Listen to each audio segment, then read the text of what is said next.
Shaun here, the behavior change coach, on a Shaun Shorts episode on the Always Another Game podcast.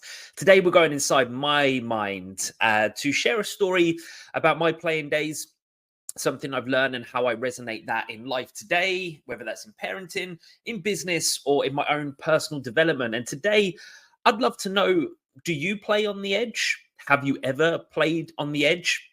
This was something that we were often advised as young athletes in ice hockey to do so. Always be ready to play on the edge. Now, what that meant in a sporting term is, as far as I took it anyway, was play within the rules, but right on the cusp of those rules. And quite often I would use this psychologically, a little bit of a psychological warfare on the ice. Some people call that gamesmanship, where you're playing by the rules, but some people might question whether you should do it or not. But I was very resilient. I was brought up resilient. I had a lot of fair but tough coaches in my playing days. And often those words and things wouldn't get to me when I was playing. If people tried to throw me off my game, I'd often up my game because of it. But a lot of the sports players that you are thinking of right now in any sport that you love or you watch or just know of being legends or GOATs, as they're now known today, a lot of them in some aspect played on the edge, whether that was within their personal lives. Some people have had big personal situations going on that has led them to stand out a little bit more. Others just in how they behave. You look at the likes of Ronaldo, a lot of people will call him arrogant. And a lot of that is it's playing on the edge. Michael Jordan was called arrogant, playing on the edge.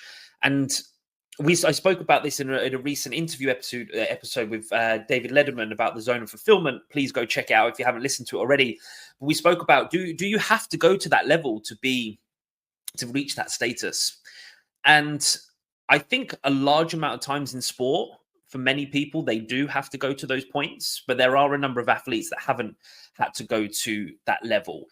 But this can resonate in many different ways. So playing on the edge, you can do within your business. I see a lot of posts daily on LinkedIn, which I'm kind of heavily on, of people encouraging others to get out there and show their content and start doing a podcast and start expressing yourself, because you're hiding away and nobody's ever going to see it. So in this aspect, playing on the edge for you can be getting yourself present. You might just need to start posting. Some people might be posting content or doing a podcast, but playing it too safe. Maybe you have to be a little bit more controversial. Maybe you need to stand up for what you believe in a lot more. This doesn't always come with positivity in return. When it doesn't even have to be fully outspoken. It can just be that you do truly believe in stuff.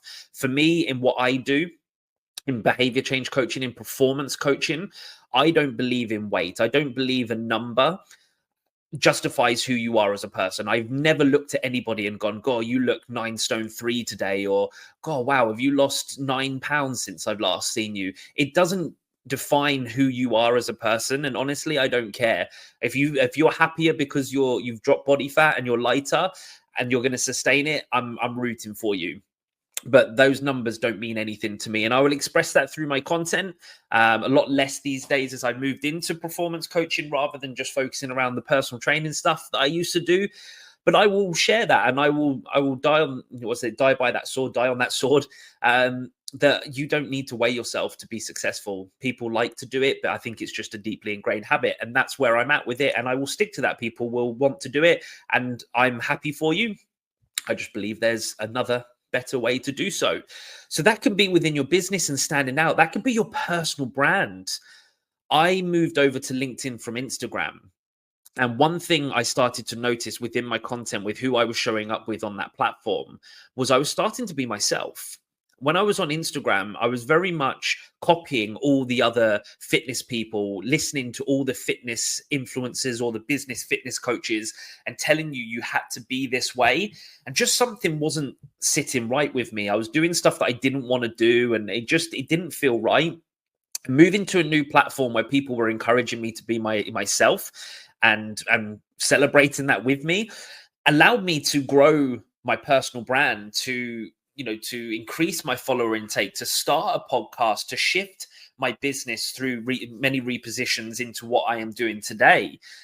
And a lot of that was just allowing me to play on the edge, to be the person that I was when I played ice hockey. When I finished playing, I lost my cheeky self, the one who liked to, to use my words a little bit in ways that were funny and interesting and cheeky.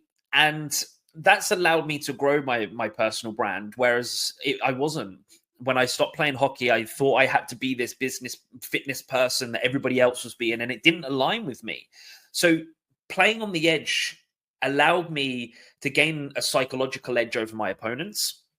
It allowed me to grow as an ice hockey player as I developed. I've spoken many times about my challenges through ice hockey and where it led to me in the end.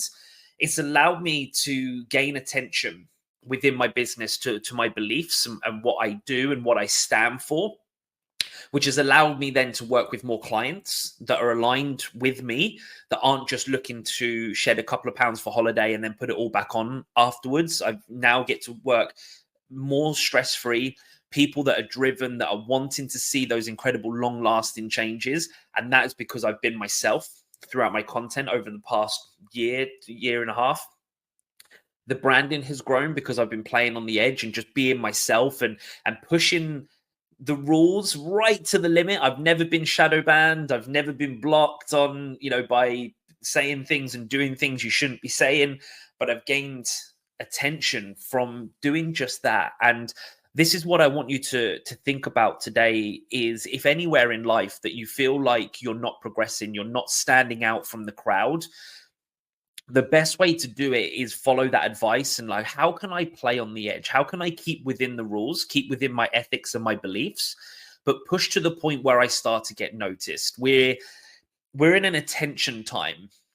And obviously, if this is somebody who's not looking to personal brand, not looking to business, and you're happy where you're at, that's absolutely fine.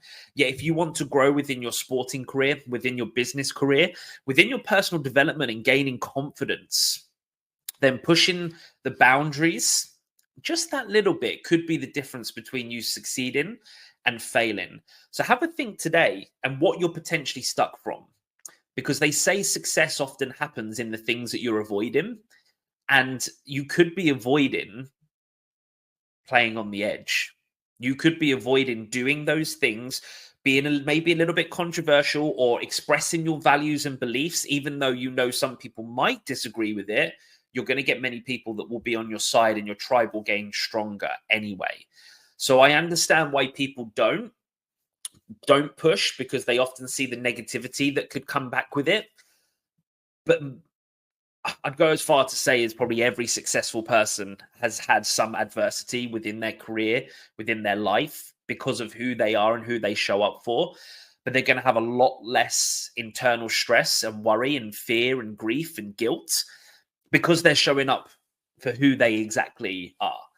And even if that isn't you right now, yet you want more, and there is something a little bit more to the life that you're currently living, then test the water a little bit. Don't go in too strong the first time you push the boundaries. Try something that makes you a little uncomfortable, but that you're going to be able to do it, and you're going to be able to do it safely, and then you can tiptoe. We've spoke about habits and chunking multiple times within this podcast.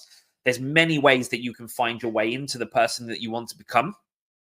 But I do believe that there are ways to grow, and it doesn't have to be rule breaking, but it certainly can't be staying on the bench. We've got to get you out in the game, and we've got to find a way to make you successful whilst you're in that game. And I don't know what that could be. There could be multiple ways that you could push. If you wanted to have a chat about that, I'm always open to it. You can find me on the behaviorchangecoach.co.uk, and we can have a little chat and see how I can help you play on the edge a little bit more. But for now, I want you to take that away today. Have a little think.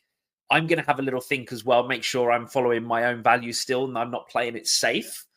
And if you've taken anything away from this, please share the episode with somebody that may need to hear it. And as always, thank you for tuning in to the Always Another Game podcast. I love doing it. I love helping. And if this has helped one person today, my work here is done. Have a great day, everybody. Take care. And remember, there is always another game.